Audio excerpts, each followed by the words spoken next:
পরিপাটি সংসারের কাজকর্মের মাঝে আমি আমার নিজের মনের সুখ শান্তি খুঁজে পাই। তো চলো বন্ধুরা, ভিডিওটা এখান থেকে স্টার্ট করছি।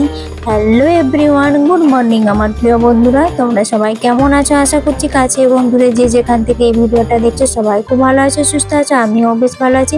আমি সবিতা, তো নতুন দিনের নতুন আরেকটা ব্লগ নিয়ে চলে এসেছি। আশা করছি আজকের ব্লগটা বেশ ভালো লাগবে।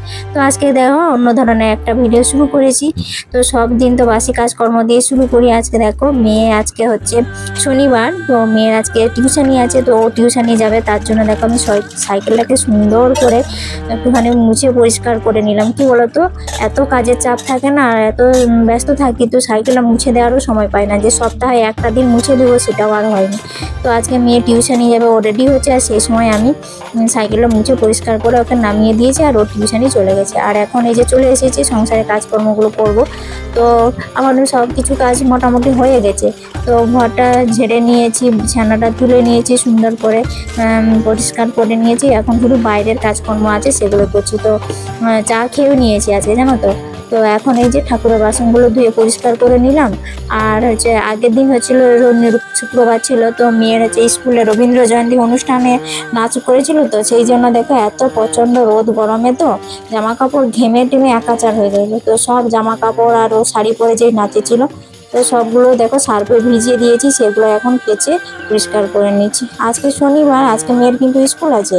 তো আজকে যেটা হাফ বেলা স্কুল, তো স্কুলে যাবে। তো টিউশনি গেছে, টিউশনি করে আসলে স্কুলে যাবে। আর টিফিনটা আজকে ও খেয়ে দিয়ে স্কুলে যাবে, এসে ভাত খাবে।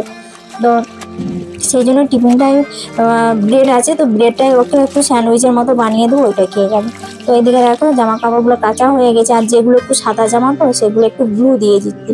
তো গ্লু দিলে কি বলো তো, গ্লু দিলে না চট করে নোংরাটাও ভালো ধরে না, আর বেশ জামাটা উজ্জ্বল লাগে দেখতে। তো ওগুলো তো কাচাকুচি করে আমি মিলে দিয়েছি। আর এদিকে দেখো রান্নাঘরে যে লাতাগুলো থাকে, জানো তো রান্নাঘর প্রত্যেকদিন মুছতে হয়। তো সেগুলো না একটুখানি তেল মানে চিটচিটে হয়ে যায়। আর তেল চিটচিটে হয়ে গেলে না ওগুলো ব্যবহার করতে ভালো লাগে না। তো আমি কি করেছি দেখো, আমি মানে 2-3 দিন অন্তর অন্তর এরকম গরম জল দিয়ে সার্ফ দিয়ে একটু ভিজিয়ে রেখেছিলাম। তো এখন একটুখানি এই যে পরিষ্কার করে নিয়েছি, আর ব্রাশ দিয়ে ঘষে পরিষ্কার করে এরকম করে রাখলে কি বলো তো, বেশ মানে কাপড়টা বেশ ভালো হয়, পরিষ্কার হয়, ভালোভাবে পরিষ্কার হয়, আর বেশ ভালো লাগে। নাহলে জিনিসটা হাত দিতে ইচ্ছে করে না নোংরা থাকলে। আর আমার কাজকর্ম তোমরা তো জানো, যারা আমার ডেইলি ব্লগ দেখে, আমার হচ্ছে একটুখানি পরিষ্কার পরিচ্ছন্ন কাজ করার চেষ্টা করি। আর আমি ওটাকে এই পরিষ্কার পরিচ্ছন্ন পরিপাটিভাবে কাজটা করি বলেই আমি আমার এখানে মনের সুখ শান্তি খুঁজে পাই। আমার এটা কিন্তু খুব ভালো লাগে। তো এইদিকে দেখো ও লাতাটা ধুয়ে মেলে দিয়েছি, শুকোনোর জন্য বাইরে দিয়েছি। আর এখন চলে এসেছি এই যে কাপের এই স্ট্যান্ডটাও রান্নাঘরে থাকে তো, আর এই কাপের স্ট্যান্ডটা না আমি অনলাইন থেকে নিয়েছি, অনেক দিন হয়েছে। আর এটা কিন্তু অনেকটাই হেল্পফুল হয়, কাপগুলো রাখতে সুবিধা হয়, অল্প জায়গার মধ্যে অনেকগুলো কাপ ধরে যায়। আর এইদিকে একটা দেখতে পাচ্ছ বড় কাপ, এটা কফি খাওয়ার। তো এই কাপটাতে তো কফি খায় না, এত বড় কফি মানে 500 জল ধরে যায়। অত বড় কাপে তো একটু চাও খাবে না আর কফিও খাবে না, তাই না? তো এটা দেখো আমি কি করেছি, চামচগুলো রেখে দিচ্ছি। মানে চামচ হাতা খুন্তি যদি একসাথে রাখি না, খুঁজে পাওয়া যায় না। তো ওই জন্য ওইটাকে আমি সুন্দর করে শুধু চামচগুলোই ভরে দিয়েছি, যেমন ভালো চামচ, কাটা চামচ। আর এইখানে একটা ঝুড়ি দেখতে পাচ্ছ, এটা হচ্ছে আজকে পরিষ্কার করতে দিয়েছিলাম। তো কাজে মেয়েটাকে পরিষ্কার করে দিয়েছে। আর এগুলো এখন আমি হাতা খুন্তি সুন্দর করে সাজিয়ে গুছিয়ে নিচ্ছি। তো কেমন লাগছে তোমরা অবশ্যই কমেন্ট করে জানাবে। তো এগুলো সব আমি এখনো চান করিনি। তো হয়তো আমি ওই কলপাটটা পরিষ্কার করে আসলাম, তারপরে রান্নাঘরে সব বাসন ধুয়ে রেখেছিল, সেগুলো এখন সুন্দর করে সাজিয়ে গুছিয়ে রেখে দিলাম। তো এখন চান করতে যাব। তো চান করেই দেখো যে চান করে পুজো দিয়ে চলে এসেছি, এখন ব্রেকফাস্টটা বানাবো। তো কটা ব্রেড ছিল, তো সেই ব্রেডটা ছিল, আর আলু সেদ্ধটা আমি করে নিয়েছিলাম। তো আজকে শনিবার যেহেতু নিরামিষ, তো সেই জন্য ব্রেডটা আছে। আমি মেয়েকে বললাম যে তোমাকে দুটো আমি স্যান্ডউইচ বানিয়ে দিচ্ছি, তুমি এটা খেয়ে স্কুলে যাবে, এসে ভাত খাবে। ও বলছে ঠিক আছে। তারপরে ওকে আমি স্যান্ডউইচ ওই আলু মাখা দিয়ে করে দিচ্ছি, একটুখানি ম্যাগি মশলা, চাট মশলা, তারপরে গোলমরিচের গুঁড়ো দিয়েছিলাম। আর কি বলতো, কাঁচা লঙ্কাগুলো দিয়েছিলাম তো আলুর মাখাতে।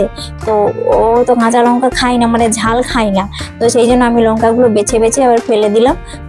তো ওকে এমনি দিয়ে করে দিছি। আর একটুখানি উপর থেকে আবার একটুখানি চাট মশলা দেবো, আর হচ্ছে মানে ভুজিয়া দেবো।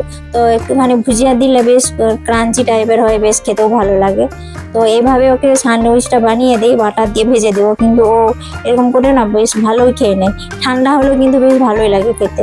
তোমরা যারা কোনোদিন বানাওনি তো একবার বানিয়ে ট্রাই করে দেখতে পারো, তো ভালো লাগে। তো এই দেখে এখন ওকে ব্রেডটা ভেজে দেবো। আর আমি কি করেছি জানো, আমি হচ্ছে আজকে না ভাত রান্না করব না। তো ওই যে বললাম না রবীন্দ্র জয়ন্তীতে দিনে আমরা যে গিয়েছিলাম স্কুলে, তারপরে তো আমি এসে ভাত রান্না করেছিলাম না, অনেকটা ভাত কিন্তু বেশি হয়ে গেছে। আর গরমে তো এখন ভাত খেতেও পারি না জানো। তো ওই ভাতটা রয়েছে, তাই আমি বললাম যে আমি তাহলে ওই ভাতটা দুপুরে খেয়ে নেবো, আজকে দুপুরে রান্না করব না। আজকে যেহেতু নিরামিষ, আর ওই আলু সেদ্ধ করেছি আর একটুখানি বেগুন আছে, বেগুন পোড়া দেবো। আমি এই শনিবার হলে বেগুন পোড়া দিয়ে খেতে আমার বেশ ভালো লাগে। বেগুন পোড়াটাও কিন্তু আমি নিরামিষই করব। তো বেগুনটা পুড়িয়ে তাতে আবার একটু কাঁচা সর্ষের তেল আর কাঁচা লঙ্কা দিয়ে বেশ লবণ দিয়ে মাখিয়ে বেশ ভালোই লাগে খেতে, আমার তো ভালো লাগে। তো ভাতটা রয়েছে সেই জন্য খেয়ে নেবো। আর মেয়ে যদি স্কুল থেকে এসে যদি ভাত দুজনেরই হয়ে যাবে, মেয়ে তো অল্প করে ভাত খাবে, তো ওই ভাতটাই খেয়ে নেবো। আর মেয়েকে এখন স্যান্ডউইচ বানিয়ে দিচ্ছি, আর আমি না ওই গ্লাস পাউরুটি হয় সেটাই নিয়ে এসেছি, সেটাও নিয়ে এসেছিলাম। তো সেটাকে আমি একটুখানি বাটা দিয়ে ভেজে আমি ওটাই খেয়ে নিয়েছি। ওটা টিফিন খাওয়া হয়ে গেছে, আর মেয়েকে স্কুলেও পাঠিয়ে দিয়েছি, আর আমিও টিফিন খেয়ে নিয়েছি। আর রান্নার আজকে ঝামেলা নাই, সেই জন্য আজকে ভাবলাম যে না, বসে থেকে কোনো লাভ নেই, তো সংসারের কাজগুলোই করেই নি। তো সংসারের কাজ বলতে দেখো, এই যে মেয়ের যে পড়ার না, এই যে টেবিলটা, বই রাখার ক্যাবিনেটটা, তো ওইটাই আজকে সুন্দর করে পরিষ্কার করে নেব।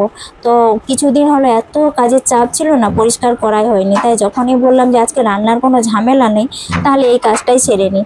আর দেখি যখন বই খাতায় এত জমা হয়েছিল না, এত ধুলো পড়েছিল কি বলবো। তো ওইটা পরিষ্কার করতে আমার কম করে 1 ঘন্টাই সময় লেগে গেছে।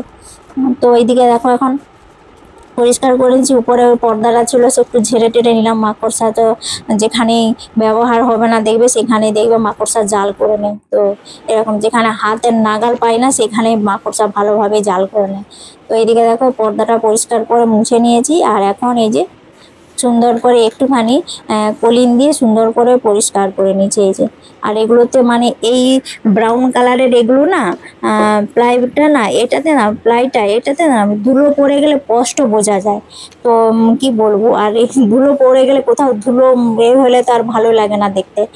তো এই জন্য দেখো আমার এমন হাতও পাচ্ছিল না, আমি ওই জন্য চেয়ারে উঠে ওটাকে পরিষ্কার করেছি। তো আমার হাইটটা তো এমনিতেই শর্ট, আমি তো অত লম্বা নেই।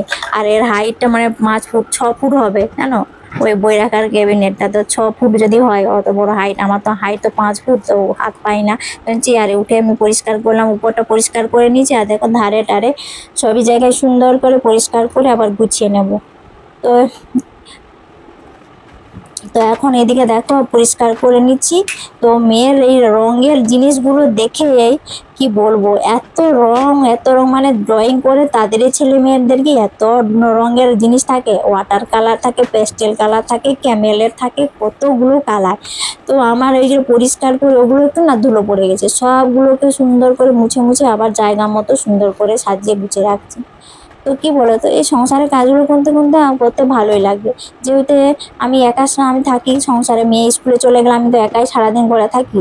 একা কত টিভি দেখবো, কতবার মোবাইল দেখবো, তাই না? তো সংসারের কাজগুলো যদি করে নেই, সংসারটাও বেশ আমার সুন্দর সাজানো গোছানো থাকবে, আর মনটাও ভালো লাগবে। তো এই জন্য আমি আমার এই সংসারের কাজেরগুলোর মধ্যেই না আমি আমার আনন্দ সুখ আমি খুঁজে পাই। সারাদিন দিয়ে কিভাবে টাইম চলে যায় আমি বুঝতেও পারিনি। তো এত প্রচন্ড রোদ গরমের মধ্যে ঘরের মধ্যে বসে বসে কাজগুলো করব, তাতে কোনো মানে কষ্টও হয় না, কিন্তু আমার তো বেশ ভালোই লাগে। আর এই সকল বন্ধুরা নতুন আজকে আমার এই ভিডিওটা দেখছো তাদেরকে অনেক অনেক স্বাগত আর ভালোবাসা জানাচ্ছি। ভিডিওটা যদি কোনো অংশ তোমাদের ভালো লাগে তাহলে প্লিজ একটা লাইক একটা কমেন্ট করে আমার পরিবারে মিষ্টি বন্ধু হয়ে আমার পাশে থেকে যাবে। আর যে সকল বন্ধুরা সবসময় পাশে আসো তাদেরকে অসংখ্য ধন্যবাদ। দেখো তোমাদের সাথে গল্প করতে করতে আমার বই রাখার ক্যাবিনেটটা সুন্দর করে সাজানো গোছানো হয়ে গেছে। দেখো কত সুন্দর লাগছে বলো তো। আমি পুরানো যে বই খাতা ছিল না সেগুলোকে সুন্দর করে সাইজ করে গুছিয়ে রেখে দিয়েছি। সেগুলো হচ্ছে মানে 4 বা 5 যে বইগুলো আছে, 6 সে বইগুলোকে সুন্দর করে গুছিয়ে রেখে দিলাম, কেননা ওগুলো না যখন তখন কাজে লাগতে পারে।